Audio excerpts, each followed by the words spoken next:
Cu toții muncim din greu pentru a atinge diferite obiective în viață. La serviciu, visăm la succes. Acasă, căutăm fericirea, iar uneori, ne străduim din răsputeri să ne realizăm visele. Dar, în procesul de a ne atinge obiectivele, adesea trecem cu vederea un lucru esențial, pregătirea și oamenii pe care îi întâlnim pe parcurs.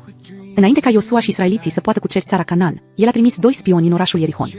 Misiunea lor a fost să colecteze informații și să evalueze situația. Dar situația a devenit rapid periculoasă. Regele Ierihonului a aflat că străinii au intrat în oraș și a ordonat să fie capturați. În acel moment critic, a apărut o femeie pe nume Rahav.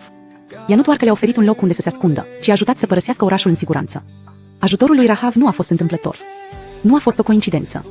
Dumnezeu a pregătit-o dinainte pentru a juca un rol esențial în îndeplinirea misiunii spionilor.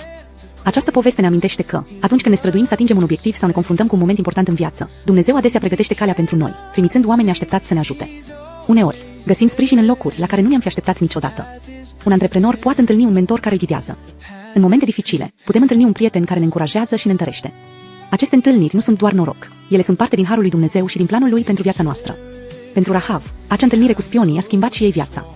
Prin acea întâlnire, ea a ajuns să creadă în Dumnezeul lui Israel, iar credința ei i-a transformat viitorul. Nu a fost doar o întâlnire între spion și Rahav, ci a fost planul lui Dumnezeu care s-a desfășurat în viețile lor. Iată concluzia: când ne confruntăm cu provocări pe care nu le putem depăși singuri, Dumnezeu întotdeauna pregătește o cale. Și acea cale este împlinită în Iisus Hristos. Iisus ne-a deschis calea prin sacrificiul său pe cruce, rezolvând cele mai mari probleme ale păcatului și morții.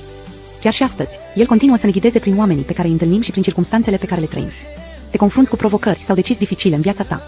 Amintește-ți, Dumnezeu a pregătit deja oamenii potriviți și calea corectă pentru tine. Și, cel mai important, crede că Iisus este cea mai importantă întâlnire din viața ta, cea care aduce speranță și mântuire. Mă rog ca întâlnirea ta cu El de astăzi să fie începutul unei schimbări transformatoare în viața ta.